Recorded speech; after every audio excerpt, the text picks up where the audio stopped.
The massive space station floated in the void like a jewel made of crystal and metal.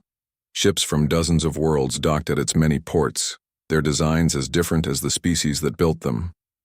Some looked like living creatures with smooth curves. Others were sharp geometric shapes that hurt to look at directly. The Grand Assembly of the Galactic Coalition was the biggest political meeting in known space, and today Earth had been invited for the first time. Commander Hyun-soo adjusted his simple gray uniform as he walked through the station's main corridor. The aliens around him wore elaborate robes, energy suits that shimmered with light or nothing at all if their species didn't need protection from the station's atmosphere. He felt very human and very small among them. "Stay close," he told his team quietly. Nari, Earth's top diplomat, walked on his right. She had spent years learning alien languages and customs, preparing for this moment. On his left was Jamin, their military advisor. His job was to watch and learn about alien technology and weapons. The corridor opened into the assembly chamber, and Hyun-soo stopped breathing for a moment. The room was enormous, with seats arranged in circles that went up so high he couldn't see the top. Each section held a different alien species, and the variety was overwhelming. Some looked almost human but with different colored skin or extra limbs. Others were so strange that Hyun-soo's brain struggled to understand what he was seeing. "The humans from Earth," announced a voice that seemed to come from everywhere at once. "Please take your assigned seats in Section 97. Section 97 was at the very bottom of the chamber, close to the floor. The seats were small and clearly meant for less important members. Hyun-soo and his team sat down, trying not to notice how the aliens around them were staring and whispering. The session began with representatives from various worlds discussing trade agreements and territory disputes. Hyun-soo listened carefully, using his translator device to understand the different languages. After 2 hours of routine business, he finally stood up when the moderator called for new concerns. "Honored members of the coalition," Hyun-soo began, his voice amplified by the chamber's sound system. "Earth brings urgent news about a threat to all our worlds." A sound like laughter filled the chamber, but it came from creatures that didn't have mouths like humans. The crystalline viridians made a sound like wind chimes in a storm when they were amused. The insect-like Nexari clicked their mandibles in rhythm. Even the tall, thin Zephyrians with their smooth blue skin seemed to find something funny. Ambassador Kale of the Viridians stood up in his section high above. His body was made of what looked like living diamond, and light bent around him in beautiful patterns. The assembly recognizes the entertainment that the human wishes to provide. More sounds of alien laughter filled the chamber. Hyun-soo felt his face grow hot, but he continued. 3 months ago, our deep space monitoring stations detected unusual energy signatures at the edge of the galaxy. Large ships, thousands of them, moving in formation toward the populated systems. Ships? Kale's voice had a musical quality that would have been pleasant if not for the mockery in it. Perhaps the humans have discovered some space debris and mistaken it for a fleet. Their technology is, after all, quite primitive. The Nexari Queen Mind spoke next. She was actually thousands of small insect creatures that acted as one being, and her voice was the sound of all of them speaking at once. "The humans have been in space for less than 200 of their years. They barely understand how to travel between stars without destroying themselves." Jamin leaned forward and whispered to Hyun-soo, "Show them the recordings." Hyun-soo activated his portable display unit. A hologram appeared above their section, showing dark shapes moving against the star field. The ships were huge, easily 10 times the size of Earth's largest vessels. They moved with purpose, not like debris or natural objects. "These are Draconian ships," Hyun-soo said. "According to our historical research, the Draconian Empire conquered entire galaxies before disappearing from this region of space millions of years ago. We believe they have returned." The chamber erupted in what could only be described as alien laughter. The Zephyrian high technocrat Vex stood up, his tall form imposing even at a distance. "The Draconians are a myth human, stories told to frighten, children of various species. They never existed." "But the energy signatures," Nari started to say. "Mean nothing," interrupted Kale. "Your sensors are crude. You are probably detecting natural phenomena and creating fantasies to explain what you cannot understand. Vex activated his own display system, and the chamber filled with images of Zephyrian technology. Massive ships with hulls that seemed to bend light around them, weapons that could crack planets, and defensive shields that sparkled with barely contained energy.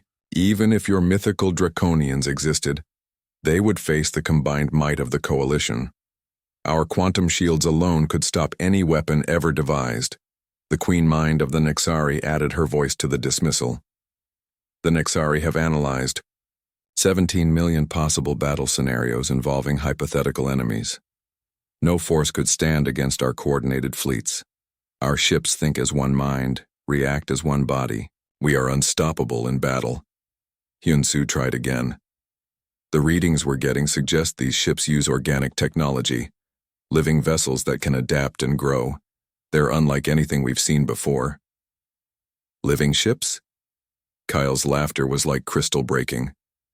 Now the human tells fairy tales. Perhaps next you will warn us about space monsters and ghost pirates. The mockery was getting worse. Aliens throughout the chamber were making sounds of amusement at Earth's expense. Some were pointing at the human delegation and speaking in languages the translator couldn't handle, but the tone was clear enough. Nari stood up, her diplomatic training helping her stay calm. We're not asking you to take action based on our word alone. We're simply requesting that Coalition forces investigate these readings. Send a scout ship to confirm what we've found. A waste of resources, declared Vex. The Coalition will not squander time and energy chasing human fantasies. Another alien representative that Hyun-Soo didn't recognize added, perhaps the humans are trying to seem important by creating imaginary threats. They want us to think they are valuable allies. Or maybe, suggested Kale with cruel amusement, they are so frightened by the vastness of space that they see enemies everywhere they look. Like small children afraid of shadows, the Queen Mind's thousands of voices spoke as one. The psychological profiles we have developed for humans suggest they are prone to paranoia and fear-based thinking. This is clearly an example of such behavior. Hyun-Soo felt his temper rising, but Jaemin put a warning hand on his arm. Getting angry would only make things worse. We have detailed sensor logs, energy analysis reports, and trajectory calculations. This is real scientific data, not fear or imagination. Science, Vex laughed, a sound like wind through metal. Humans discovered nuclear fusion less than 3 centuries ago. You still use chemical rockets for some of your space travel. Your science is the fumbling of a species that has barely learned to walk among the stars. The moderator, a spherical creature covered in what looked like fur, spoke for the first time since the session began. The human concerns have been noted and evaluated by the Assembly. The consensus is clear. No action will be taken based on unconfirmed reports from an inexperienced species. You're making a mistake, Hyun-Soo said, knowing it was pointless but unable to stay silent. When those ships reach the inhabited systems, they won't stop to negotiate. They'll attack immediately. If they exist at all, Kyle replied, which they do not. The moderator's voice took on a formal tone. The Assembly has voted. The human delegation from Earth is dismissed from these proceedings. Their membership application to the Galactic Coalition is denied pending development of more advanced technology and wisdom. Hyun-Soo felt the words like a physical blow. They hadn't just rejected Earth's warning about the Draconians. They had rejected Earth entirely, deciding that humans weren't advanced enough to be part of galactic civilization. Furthermore, added Vex with obvious satisfaction, the humans are advised to return to their home system and avoid interfering in galactic politics until they have evolved beyond their current primitive state. Maybe in a few thousand years, suggested the Queen Mind, when they have learned to think rationally instead of seeing threats that do not exist. As the 3 humans gathered their equipment and prepared to leave, Hyun-Soo heard alien voices throughout the chamber making comments that didn't need translation. The tone was mocking, dismissive, even contemptuous. To these advanced species, Earth was nothing more than a source of entertainment. They walked back through the corridors that had seemed impressive when they arrived. Now the station felt cold and unwelcoming. Alien creatures that had ignored them before now stared openly, and Hyun-soo was sure he heard more sounds of laughter following them. "Commander," Nari said quietly as they reached their ship. "What do we do now?" Hyun-soo looked back at the massive station one more time. Somewhere out there in the darkness between stars, he knew the Draconian fleet was getting closer. When it arrived, all these proud, advanced species would learn too late that humans weren't the primitive fools they believed. The journey back to Earth felt longer than usual, even though their ship was traveling at its maximum speed. Hyun-soo stared out at the passing stars and replayed the humiliation at the Galactic Assembly over and over in his mind. The alien laughter still echoed in his ears and their dismissive words burned in his memory. "They'll regret their arrogance," Jaemin said quietly. He was checking weapon specifications on his tablet, comparing Earth's military technology to what they had observed. At the assembly, Nari was reading diplomatic reports from other human missions throughout the galaxy. "It's not just the coalition leadership," she said. "Our ambassadors on other worlds report similar attitudes everywhere. They think we're nothing more than clever animals who learned to build spaceships." "Let them think that," Hyun-soo replied.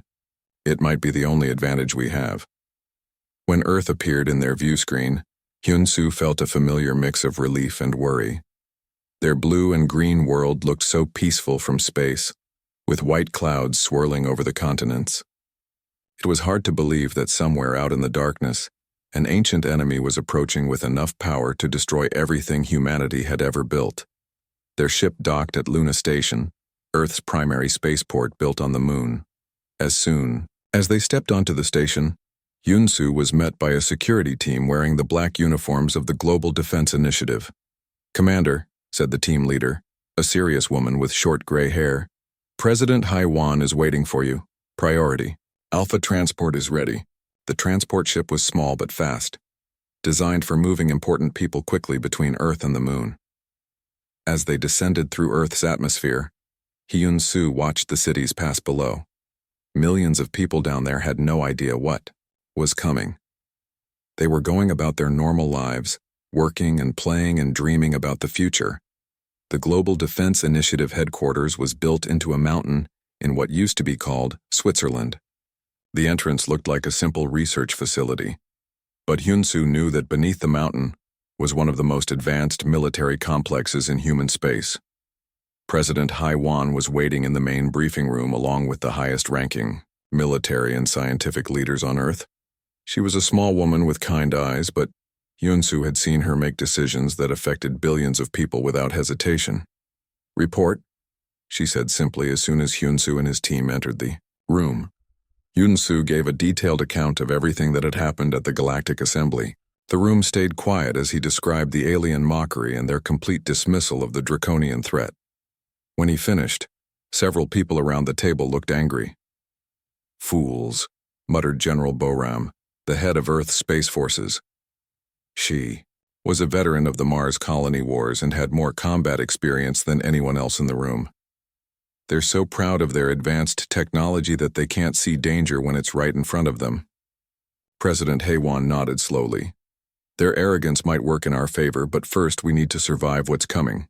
Admiral, what's the status of Project Silent Thunder?" Admiral Boram stood up and activated the room's holographic display system. The air above the table filled with images of sleek, dark ships that looked nothing like the bulky vessels Earth used for normal space travel. "Phase 1 is complete," she announced. "We have 47 ships ready for combat with more coming online every day. The new production facilities on the far side of the moon are working at full capacity." Dr. Minho, the head of Earth's most secret research division, stepped forward. He was a quiet man who rarely spoke at meetings, but when he did, everyone listened carefully. "The quantum disruption technology is stable and ready for field testing. Our computer models suggest it will be effective against any known type of ship construction." "Explain it again for our diplomatic team," President Haiwan said, looking at Nari and Hyun-soo. Dr. Minho touched a control, and the hologram changed to show a complex diagram full of equations and energy patterns. Most alien species focused their weapons development on energy-based systems: plasma cannons, particle beams, force fields that deflect attacks. They build bigger guns and stronger shields, trying to overpower each other. He paused and touched another control. The diagram, simplified, showing the basic structure of atoms and the spaces between them. Humans took a different approach. Instead of trying to overpower enemy defenses, we learned to attack the fundamental forces that hold matter together. Nari leaned forward, trying to understand. You're talking about destroying things at the atomic level? More than that, Dr. Minho replied. We're talking about making things stop existing. Our weapons don't break apart enemy ships or burn through their armor. They collapse the quantum fields that allow the atoms in those ships to maintain their structure. Hyun-soo felt a chill run down his spine. What happens to the people on those ships? The same thing that happens to the ships, Dr. Minho said, quietly. They simply cease to exist. No explosion, no wreckage, no trace that they were ever there. The room fell silent as everyone absorbed this information. Finally, President Hae-won spoke. How many ships can we produce before the Draconians arrive? Admiral Boram consulted her tablet. Based on current production rates and the latest intelligence about Draconian fleet speed, we should have approximately 200 ships ready for combat. Each ship requires a crew of only 12 people, thanks to advanced automation systems. 200 ships against thousands, Jaemin said. Those are not good odds. They would be terrible odds if we were fighting a conventional battle, agreed Dr. Minho. But quantum disruption technology doesn't depend on the number of ships.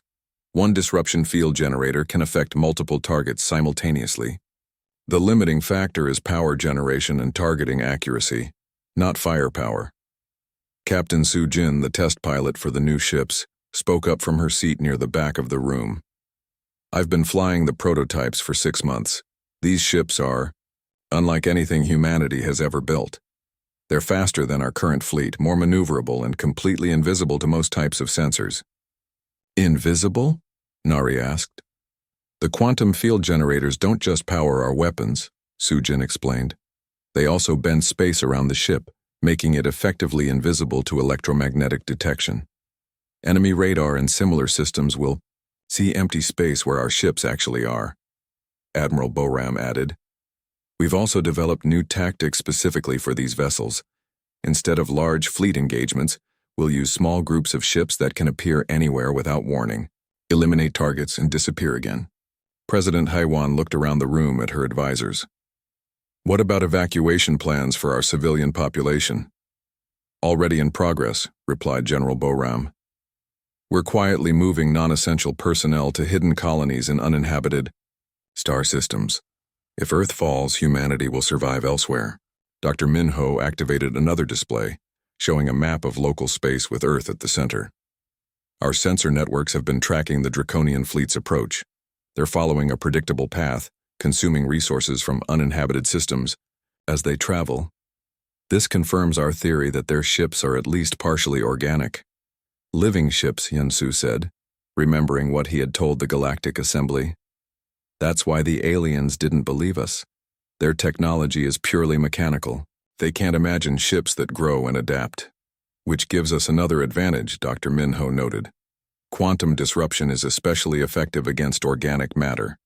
The quantum fields that hold biological molecules together are actually more fragile than those in most metals and crystals. Captain Soo-jin pulled up another display showing test footage from the quantum disruption weapons. A large asteroid appeared on screen, then simply vanished without any visible explosion or debris. We've tested the weapons on various targets. Asteroids, derelict ships, captured alien technology. The results are always the same.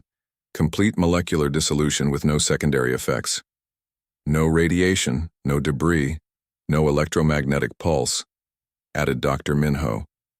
The target matter is converted back into base quantum foam. It's as if it was never there at all. President Hae-won stood up, signaling that the briefing was coming to an end. How long before our fleet is ready for deployment? 2 weeks, Admiral Boram replied. All ships will be crewed and armed within 14 days. And how long until the Draconians reach Coalition space? General Boram consulted her intelligence reports. Based on their current speed and course, they'll encounter the first inhabited systems in 12 days. The outer rim colonies will be hit first. Those colonies have populations in the millions, Nari said. Shouldn't we warn them? We tried, Hyun-soo replied bitterly. The coalition decided our warnings were primitive human paranoia. Even if we sent messages directly to those worlds, they probably wouldn't believe us. President Haiwan walked to the window that looked out over the hidden valley where the mountain facility was located. In the distance, construction vehicles were building more underground hangars for the secret fleet. We'll monitor coalition communications, she decided. When the Draconians attack the outer rim, the aliens will finally understand that we were right. That's when they'll start asking for help. Will we help them? Asked Nari. The president turned back to the room. We'll help them survive, yes, but on our terms. The first attack came without warning, just as Hyun-soo had predicted. The Kepler 442 system, home to 6 million Viridian colonists, simply went silent during what should have been a routine communication check. One moment the crystalline beings were transmitting their daily reports about mineral harvesting operations, and the next moment there was nothing but empty static across all frequencies. In the Global Defense Initiative Command Center deep beneath the Swiss mountains, Admiral O. Boram watched the monitoring displays with grim satisfaction. It's starting, she announced to the room full of human military officers. Long-range sensors show massive energy signatures in the Kepler system, multiple contacts, all moving at attack speed. President Haiwan stood behind the main tactical display, her face showing the weight of decisions that would affect billions of lives. Are our ships in position? Captain Soo-jin checked her flight status boards. All 200 vessels are deployed at staging points throughout the sector. We're ready to respond on your command. Not yet, the president said firmly. Let the coalition see what they're facing first. They need to understand the full scope of the threat before we act. Dr. Minho was monitoring the quantum disruption weapon systems from his technical station. Our sensors are detecting something unusual about the Draconian ships. The energy signatures suggest they're not just organic, they're actively growing during the attack.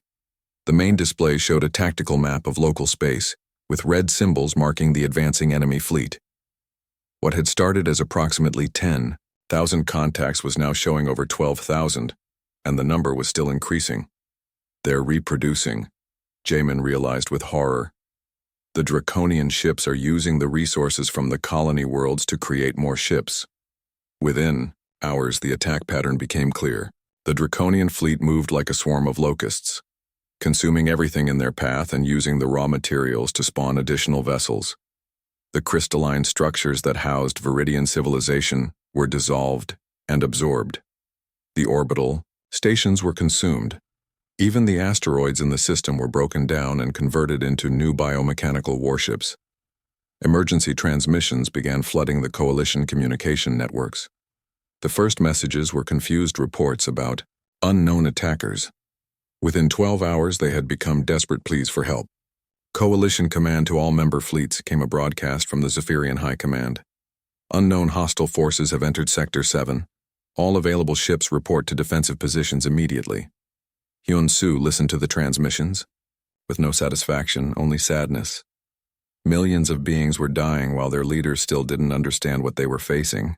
They still think this is a normal invasion that can be stopped with conventional weapons.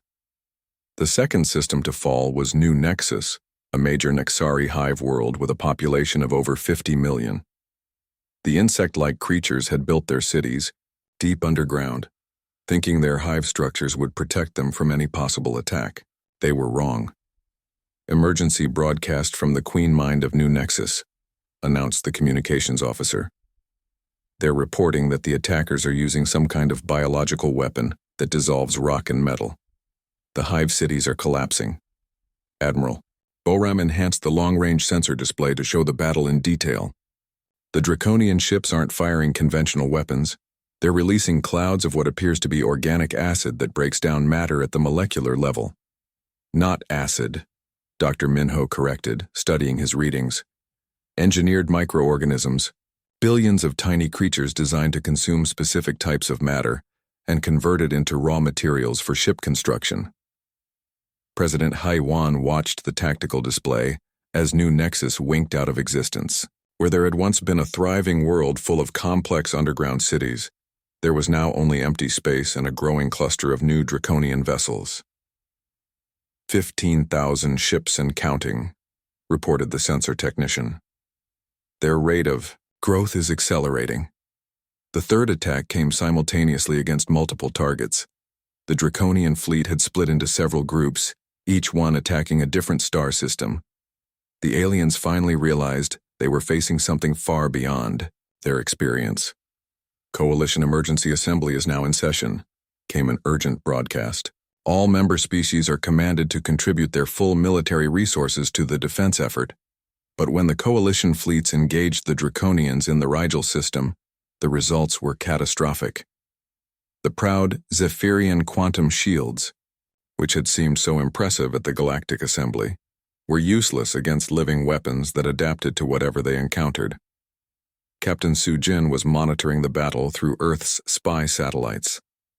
The Zephyrian heavy cruisers are firing everything they have, but the Draconian ships are absorbing the energy attacks and using them to power their own growth.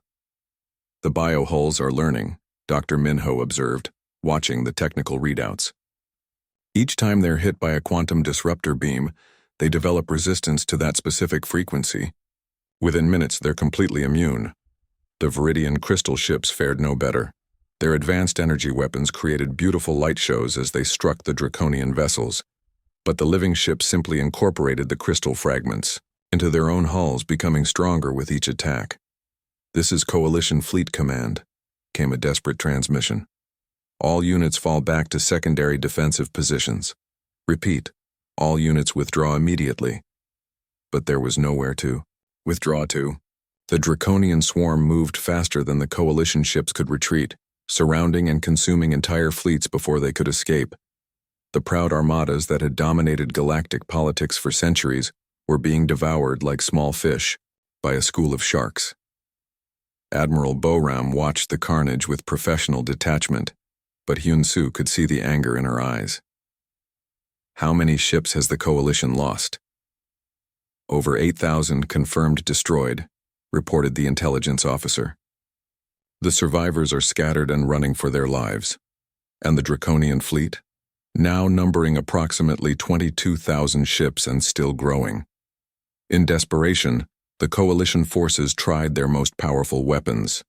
Planet cracker missiles designed to shatter worlds were fired at the largest Draconian vessels. The bioships absorbed the massive explosions and used the energy to spawn dozens of new vessels each. "They're using our own weapons against us," came a panicked transmission from a Nexari fleet commander. "Every attack just makes them stronger." President Haewon finally gave the order that Yun-Soo had been waiting for. "Open a communication channel to Coalition Command." The main screen flickered, then showed the emergency command center of the Galactic Coalition. The chamber that had been full of arrogant aliens mocking Earth just weeks before was now chaos. Species that had never shown fear were openly terrified as their fleets disappeared from the tactical displays. Ambassador Kale of the Viridians was the first to notice the human transmission. His crystalline form, usually perfect and controlled, showed cracks of stress throughout its structure. "Humans, what are you doing on this channel?" President Haewon appeared on their screens, calm and composed in contrast to the panic around them. "We're offering assistance to Coalition members against the Draconian threat." "The Draconians?" The queen mind of the Nexari's voice was shrill with fear. "You mean these monsters are actually the ancient enemy you warned us about?" "Yes," Haewon replied simply. "The same threat we tried to warn you about at the Galactic Assembly, the threat you dismissed as human paranoia and primitive fears." High technocrat Vex of the Zephyrians pushed forward, his tall form bent with desperation. "You have to help us. Our fleets are being destroyed. Billions of our people are dead." "We told you this would happen," Hyun-Soo said, stepping into view beside the president. "We begged you to investigate our sensor readings. You laughed at us. Instead, we were wrong," Kale admitted, his crystal body flickering with stress patterns. "We made a terrible mistake. Please, you have to help us save our worlds." President Haewon studied the aliens who had humiliated Earth's delegation so thoroughly. You told us to return to our primitive world and leave galactic politics to our betters. You said we were too primitive to understand the galaxy's complexities. We were fools, the Queen Mind pleaded. We should have listened. But please don't let billions of innocent beings die because of our arrogance. The tactical displays showed the Draconian fleet splitting again, targeting the heavily populated core worlds of the Coalition. If they reached those systems, trillions of sentient beings would die. Our fleet is small, Admiral Boram announced, appearing on screen. Only 200 ships. What makes you think we can succeed where your thousands of vessels failed? Vex was practically begging now. You must have some kind of plan, some weapon we don't know about. Please, we'll give you anything you want. President Haiwan was quiet, for a long moment, watching the aliens who had dismissed humanity with such contempt. Finally, she spoke. We'll stop the Draconians, but when this is over, there will be changes to how the galaxy is governed. Anything, Kyle agreed immediately. Earth can have any position in the Coalition it wants, full membership, leadership roles, access to all our technology. We'll discuss terms after the threat is eliminated, Haiwan. Captain Tae-young felt the familiar sensation of quantum space folding around his ship as Earth's fleet emerged from their jump coordinates. Through the view screen of his command vessel, the Whisper, he could see the Draconian swarm spread across the star system like a disease. 25,000 bioships moved in perfect coordination, their living hulls pulsing with absorbed energy from the Coalition fleets they had consumed. All ships report successful jump completion, announced his communications officer, Lieutenant Dehai. Her voice was steady despite the overwhelming odds they faced. Fleet formation is holding steady. 200 human ships against 25,000 Draconian vessels. By any conventional measure, it should have been a massacre. But these weren't conventional ships, and this wouldn't be a conventional battle. Signal from Admiral Boram, Dehai continued. Begin Phase 1 on your command, Captain. Tae-young studied the tactical display, noting the Draconian fleet's formation. They moved like a living organism, with smaller ships protecting larger vessels that appeared to be spawning new units. The aliens had been right about one thing. These ships were definitely alive. Dr. Minho, what are your readings on their biosignatures? Tae-young asked the scientist who was monitoring their weapon systems. Fascinating, Minho replied, his eyes glued to the quantum analysis displays. The ships aren't just organic, they're a form of collective consciousness. Each vessel is connected to all the others through quantum entanglement fields. They're essentially one massive organism spread across thousands of individual bodies. That explains their coordination, noted Commander Wu Jin, who was observing the battle from Earth's command center through quantum communication links. They're not communicating with each other. They're all parts of the same mind.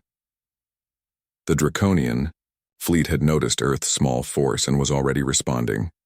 Thousands of bioships began turning toward the human vessels, their living hulls rippling with what appeared to be weapons preparation. Here they come, announced Lieutenant Dehai. Multiple contacts approaching at attack speed. Estimated time to weapons range, 4 minutes. Tae-young activated the ship's quantum field generators. Around him, the other human vessels were doing the same. The effect was immediate. All 200 ships simply vanished from normal space-time, existing now in the quantum foam that underlies reality. Phase cloaking successful, reported the engineering officer. We're invisible to all conventional sensors. The Draconian ships slowed their approach, confused by the sudden disappearance of their targets. Their biohulls pulsed with different colors as they searched for the human fleet, but their living sensors found only empty space. They can't see us, Tae-young observed with satisfaction. Beginning attack approach. The human ships moved through, quantum space like ghosts, undetectable and untouchable. They positioned themselves throughout the Draconian formation, each vessel selecting multiple targets for the coordinated strike that would begin Earth's counterattack. All ships report targeting solutions locked, Dehai announced. Ready to initiate quantum disruption on your command. Tae-young looked at his crew one more time. They were about to test humanity's ultimate weapon against an enemy that had conquered entire galaxies. If the quantum disruption technology failed, Earth would fall within days. Begin silent thunder, he ordered. The first Draconian ship simply ceased to exist. There was no explosion, no burst of energy, no debris field. One moment a massive biovessel was pulsing with life and purpose. The next moment there was only empty space where it had been. The quantum disruption fields collapsed the fundamental forces holding its atoms together, reducing millions of tons of organic matter to base quantum foam. Direct hit on primary target, reported the weapons officer. Complete molecular dissolution, achieved. Across the battlefield, the same scene was repeated hundreds of times. Human ships would materialize just long enough to project their disruption fields, then vanish back into quantum space before the Draconians could respond. Each attack eliminated multiple enemy vessels with perfect efficiency. The Draconian fleet's collective consciousness was experiencing something it had never encountered in millions of years of conquest: confusion and fear. Parts of itself were simply vanishing without explanation, leaving holes in its coordinated formation. "They're trying to adapt," Dr. Minho observed, watching the enemy ship's reaction patterns. "The remaining vessels are changing their biosignatures, attempting to develop defenses against whatever is destroying them." "Will that work?" asked Tae-young. "No," Minho replied confidently. "They're trying to defend against energy weapons or projectile attacks. They can't adapt to something that attacks the quantum structure of matter itself. It's like trying to evolve armor against the concept of existence." The human fleet continued its methodical destruction, appearing and disappearing like deadly phantoms.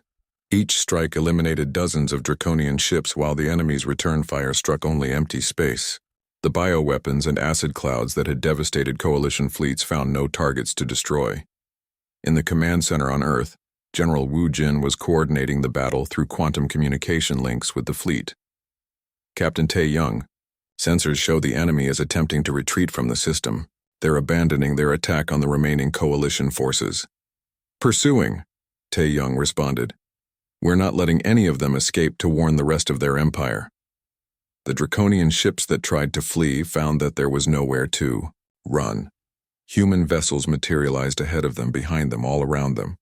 The quantum disruption fields reached out like invisible hands, unmaking reality wherever they touched. Emperor Korthvar, the ancient ruler of the Draconian Empire, was aboard his flagship when the impossible attacks began. His massive command vessel, grown from the consumed remains of a dozen worlds, had survived battles against every known form of life in 3 galaxies. Now it was helpless against an enemy it couldn't see or understand. "Report," he commanded his bio crew through their neural links. The creatures that served as his ship's nervous system were in agony, trying to process the disappearance of thousands of fleet units. "Unknown attackers, my lord," came the response from his tactical organism. "They exist outside normal spacetime. Our weapons cannot target them, our defenses cannot stop them." Korthvar had ruled the Draconian Empire for over 1,000,000 years. He had personally overseen the consumption of hundreds of galaxies, the extinction of countless species. The concept of defeat was alien to him. "Impossible," he hissed through his ship's communication organs. "No species in this galaxy possesses such technology. The quantum manipulation sciences were destroyed eons ago when we consumed the architect worlds." But the evidence was undeniable. His mighty fleet, which had grown to over 25,000 vessels through the consumption of coalition worlds, was being systematically eliminated by an enemy force that seemed to number in the mere hundreds. "My lord," his sensor organism reported with growing panic, "we have identified the attacking species. They are the mammals from the small blue world, the ones the other species called primitive." Korthvar felt something he had not experienced in millennia: genuine fear. Ancient memories stirred in his consciousness, racial knowledge passed down through millions of years of conquest. There had been warnings in the old data cores, stories about a species that had mastered the quantum depths of reality itself. "The silent death," he whispered. "The inheritors of the old science." His flagship shuddered as quantum disruption fields began to probe its biohull. The living armor that had protected him for countless battles was simply dissolving, atom by atom. His ship's consciousness screamed in terror as parts of itself stopped existing. "Retreat," Korthvar commanded. All units emergency jump to deep space, abandon this galaxy immediately. But it was too late. The human ships had surrounded the remaining Draconian vessels in a perfectly coordinated trap. Captain Tae Young's voice echoed through quantum space on all frequencies, speaking in the ancient Draconian language that Dr. Minho had decoded from historical records. "You came to our galaxy seeking easy prey," the human captain announced. "You found apex predators instead." The whisper materialized directly in front of Korthvar's flagship, its quantum field generators charging for a final strike. The Draconian Emperor had one last moment to understand what was happening before his ship, his empire, and his ancient consciousness were reduced to quantum foam. "Signal from Captain Tae Young," Lieutenant Dahai announced in Earth's command center. "Enemy fleet eliminated. No survivors detected." The battle had lasted less than 3 hours. 25,000 Draconian vessels, the accumulated strength of millions of years of galactic conquest, had been completely destroyed by 200 human ships. Not a single Earth vessel had taken damage.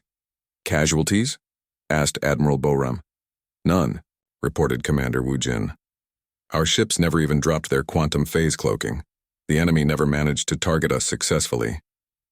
President Hei-Wan allowed herself a small smile as she watched the tactical display clear of enemy contacts. "Signal the coalition forces. Let them know the threat has been eliminated." The surviving alien ships in nearby systems had watched the battle through long-range sensors, seeing their destroyers vanish one by. The silence after the battle was more unsettling than the fighting had been. Throughout the galaxy, alien civilizations that had watched their most advanced fleets get consumed by the Draconians now stared at empty space where a massive enemy armada had simply ceased to exist. The human ships had already departed, leaving no debris, no wreckage, no evidence that one of the largest space battles in galactic history had even taken place. Commander Jin Woo stood on the bridge of his vessel, the Serenity, as Earth's fleet, conducted systematic sweeps of the outer rim systems. Their mission was to locate and eliminate any remaining Draconian forces that might have escaped the main battle. So far, they had found 7 smaller fleets, each one numbering in the hundreds of ships. Each had been eliminated with the same silent efficiency. "Long-range sensors detect another cluster," reported his tactical officer, Lieutenant Su Bin. "Approximately 300 vessels hiding in the asteroid belt of the Vega system." "Approaching," Jin Woo replied calmly. The Serenity and her escort, ships phased into quantum space, becoming invisible to conventional detection. "Dr. Minho, are you reading any unusual energy signatures from these vessels?" Dr. Minho, who was coordinating the technical aspects of the cleanup operation from Earth, responded through quantum communication. "Yes, Commander. These ships appear to be in some kind of hibernation state. They may have been attempting to wait out the battle." "Not anymore," Jin Woo said grimly. "Beginning elimination sequence." The Draconian ships never knew what hit them. One moment they were drifting in the asteroid field, their biohulls dormant and undetectable. The next moment they had been reduced to quantum foam, leaving nothing behind but empty space and confused asteroids that no longer had massive ships hiding among them. "Sector clear," reported Su Bin. "No remaining enemy contacts detected." "Signal from Fleet Command," announced the communications officer. "Admiral Boram reports that all sweep teams have completed their assigned sectors. Total enemy vessels eliminated, 37,412. Jin Woo nodded with satisfaction. In just 4 days, humanity had eliminated every trace of the Draconian Empire from their galaxy. An enemy that had conquered hundreds of star systems across millions of years had been completely erased from existence. "Set course for Earth," he ordered. "It's time to discuss the future with our galactic neighbors." The journey home gave Jin Woo time to think about what had happened. Just weeks ago, Earth had been dismissed as a primitive backwater by the most advanced civilizations in known space. Now those same civilizations were sending desperate messages begging for humanity's protection and guidance. When the Serenity docked at Luna Station, Jin Woo was met by President Hei-Wan herself. The leader of humanity looked tired but determined as she reviewed reports from across the galaxy. "Status report, Commander," she requested as they walked through the station's corridors toward the diplomatic section. Complete success, Madam President. We found and eliminated every Draconian vessel in the galaxy. Our quantum detection systems are very thorough. If any ships had survived, we would have found them. And the coalition forces? Scattered and demoralized. They lost over 60% of their total fleet strength in the initial attacks. The survivors are requesting immediate assistance with refugee evacuation and system defense. President HFY stopped walking and looked out through one of the station's large windows at Earth below. The blue and green world looked the same, as always peaceful and beautiful. It was hard to believe that this quiet planet had just become the most powerful military force in the galaxy. They want our help now, she said quietly. The same species that told us to go back to our primitive world and stay out of galactic politics. Yes, ma'am. The messages are quite different in tone from what we received at the Galactic Assembly. The President smiled, but it wasn't entirely pleasant. I imagine they are. Come, Commander. It's time to establish the new order. The emergency session of the Galactic Assembly was unlike anything in the organization's history. Instead of meeting at the Grand Space Station where Earth's delegation had been humiliated, the aliens had requested permission to convene on Earth itself. They wanted to come to the world they had dismissed as primitive and beg for protection from its inhabitants. The meeting was held in Geneva, in the same building where humans had once negotiated treaties between their own nations. Now it hosted representatives from dozens of alien species, all of them looking nervous and uncertain. Ambassador Kale of the Viridians entered first, his crystalline form showing stress fractures throughout its structure. The proud being who had mocked humanity at the previous assembly now moved with careful humility, clearly afraid of giving offense. The queen mind of the Nexari came next, her swarm intelligence struggling to process the new reality where humans were the dominant force. The thousands of small creatures that made up her consciousness buzzed with anxiety. High Technocrat Vex of the Zephyrians was the last to arrive, his tall form bent with something that might have been shame. The being who had boasted about impenetrable quantum shields now knew how inadequate his technology really was. President HFY entered the chamber with her full diplomatic team, including Commander Hyun-Soo, Na-Ri, and Dr. Min-ho. The humans took their seats at the head of the conference table, while the aliens who had once looked down on them now sat in the positions usually reserved for junior members. The emergency session is now in order, President HFY announced. I understand you have requests to make of Earth's government. Kale spoke first, his musical voice now trembling with desperation. Honored President of Earth, we formally request military protection for all coalition member worlds.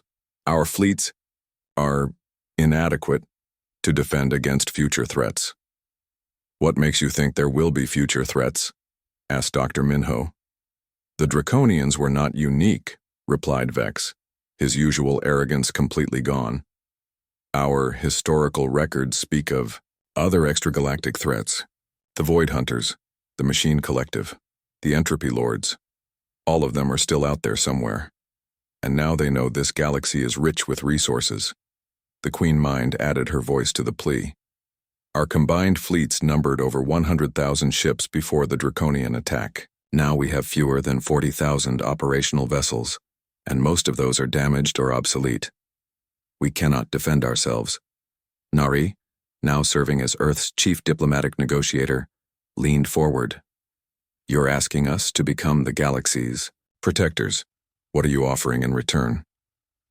Anything you want, Kyle said immediately. Full access to all our technologies, membership in any organization you choose, tribute payments, exclusive trading agreements. Earth can name its terms. President HFY was quiet for a long moment considering the offer. These beings had possessed knowledge and technology that humanity could barely dream of.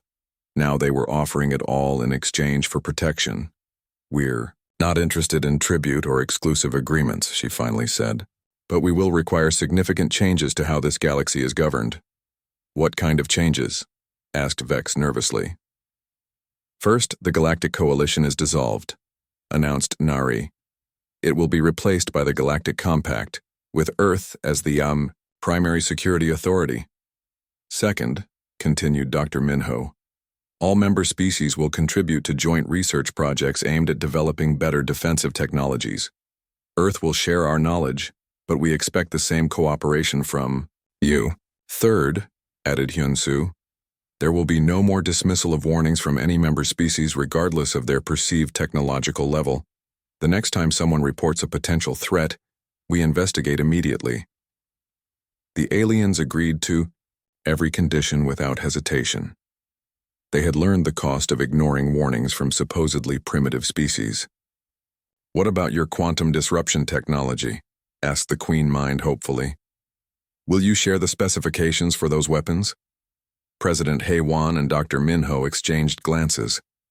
They had discussed this question extensively in private meetings. The quantum disruption technology will remain under Earth's exclusive control, the President announced. However, we will provide defensive versions of the quantum field generators to protect your worlds from similar threats. But not the weapons themselves, pressed Vex. No, Dr. Minho said firmly. The offensive applications of quantum manipulation are too dangerous to proliferate. One mistake in the field equations could collapse the quantum substrate of an entire star system. The aliens accepted this limitation without argument. They had seen what human quantum weapons could do to enemy fleets. None of them wanted to risk having such power used against them if political disagreements arose in the future. Over the following days, the details of the Galactic Compact were negotiated and signed. Earth would provide military protection for all member worlds, while the alien species would contribute their knowledge and resources to joint defense projects. Trade agreements were established that would benefit all parties, with Earth receiving access to advanced manufacturing techniques and exotic materials. Dr. Minho was particularly excited about the scientific exchange programs. The Viridian, crystal growth technology combined with our quantum field manipulation could revolutionize ship construction, he explained to President Hae-won. And the Nexari biological procy,